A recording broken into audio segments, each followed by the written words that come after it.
Her vil jeg gerne vise jer, hvordan man laver et italiensk opslag med drejet rib. Normalt vil man sige, når man laver sådan et opslag, at man strikker det med almindelig rib, en ret, en vrang, men her laver jeg altså retmasken som drejet. Jeg slår op på samme måde. Her gør jeg det med restgarn, det vil sige, at jeg slår halvdelen af mit maskeantal op med et stykke restgarn. Og her slår jeg så 12 masker op, og så kan det jo blive til 24, men her vil jeg gerne lave kantmasker, så jeg ender med at bare have 23 masker bagefter. Men jeg starter med altså at slå 12 masker op med mit restgarn.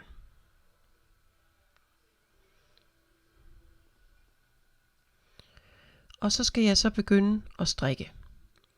Så jeg lader bare mit restgarn sidde på den her måde og vender lige arbejdet om, så det lige er klar. Så sætter jeg mit garn til.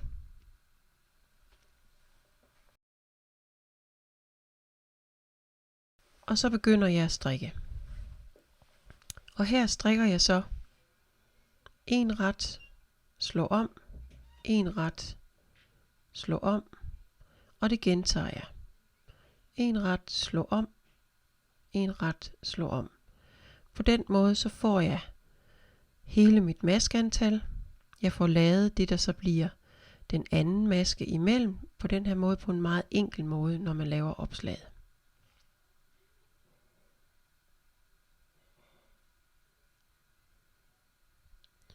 Og her slutter jeg så af med at vil lave en kantmaske, det vil sige, at jeg laver kun min ret til sidst, jeg laver ikke en slå om.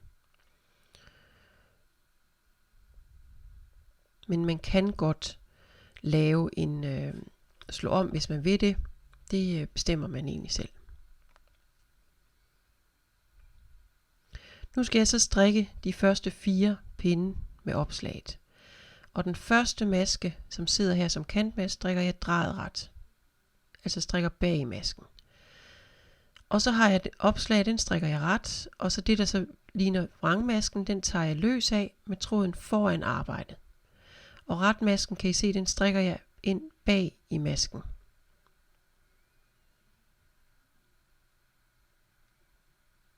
Og det gentager jeg hele vejen. En ret og en vrang løs af med tråden foran.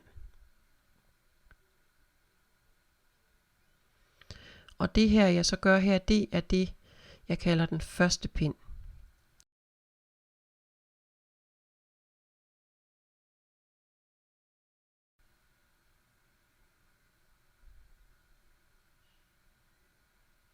Og jeg er henne til slut. Og der har jeg også en kantmask, og den strikker jeg så ret.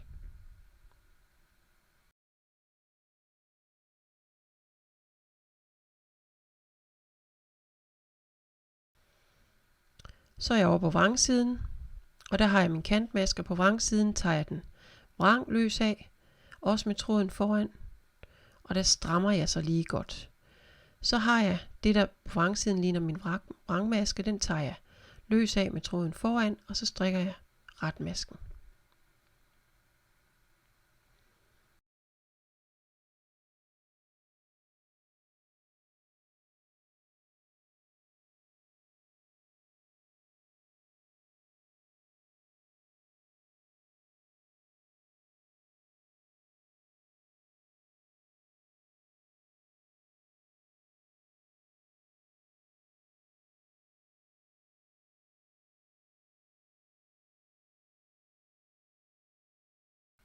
Og til sidst tager jeg vrangløs af, og min kantmaske skal jeg også tage vrangløs af. Det kan godt virke lidt voldsomt med 2, men hvis man lige holder på det, så fungerer det egentlig fint nok. Jeg starter på tredje pind på retsiden, og igen strikker jeg den kantmasken drejet ret.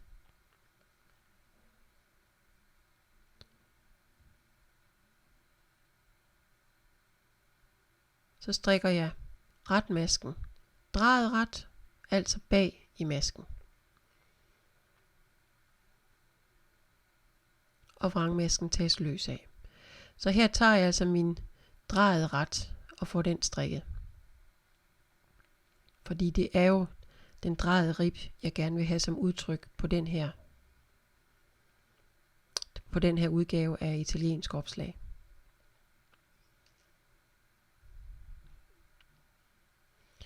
Og vi slutter af med at strikke kantmaske til sidst. Strikker min drejet ret, og kantmasken strikker jeg ret. Og så kommer vi så til fjerde og sidste pind med selve opslaget. Og kantmasken igen tages vrangløs af. Og den første vrangløs af, og så strikker jeg ret. Og her på vrangsiden, der er det okay det her med at strikke ret, fordi det er jo det der viser vrangmasken på retsiden af mit arbejde. Så det gentager jeg igen her på den fjerde pind.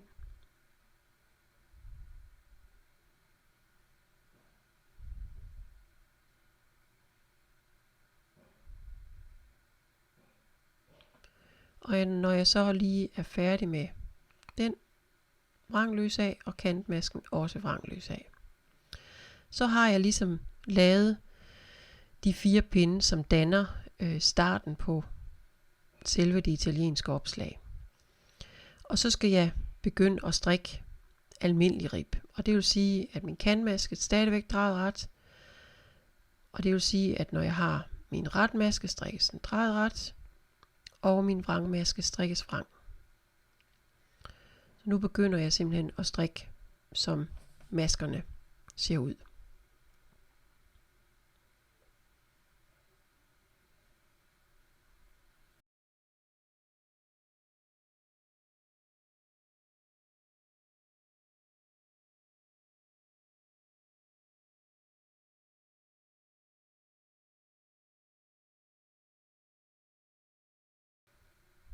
Og jeg slutter med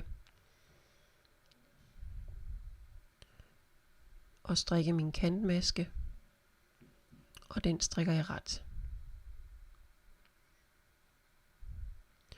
Og på vrangsiden, for at strikke en rib, som bliver drejet ret, så skal man strikke vrangmaskerne drejet vrang på bagsiden. For ellers så bliver den ikke drejet synligt på retsiden. Og det gør man ved, det kan godt være lidt svært, men hvis nu man lige åbner arbejdet lidt, og så tager man pinden bag ind i masken. Så man drejer ligesom arbejdet og åbner, så man kan få ind i bagerste linke. Det kan godt sådan til en start virke sådan lidt besværligt, men det er et vilkår, hvis man strikker ribben frem og tilbage. Og det er derfor, kan man sige, at det er dejligt at strikke det her, når man strikker rundt, fordi der strikker man så bare drejet ret og vrang hele tiden. Man kan sagtens lave de her opslag også på rundpind. Der skal man så bare skifte med, der hvor man så egentlig skal strikke vrangmasken. Der strikker man vrangmasken, og så tager man retmasken løs af, men med tråden bagved. Sådan kan man gøre det i stedet for.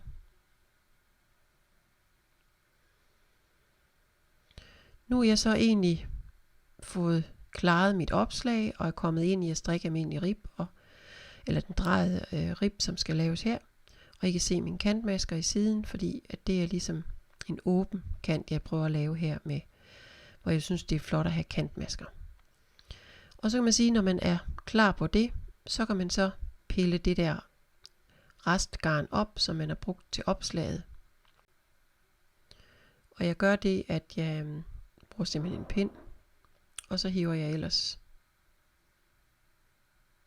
tråden op efterhånden, som den er strikket.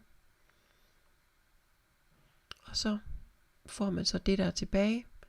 Det er simpelthen den afrundede opslagskant, som vi godt kan lide, når vi laver italiensk opslag. Jeg synes, det er mere enkelt at gøre det på den her måde, men man kan også slå op på den almindelige italienske opslag. Men her er det italienske opslag med drejet rib.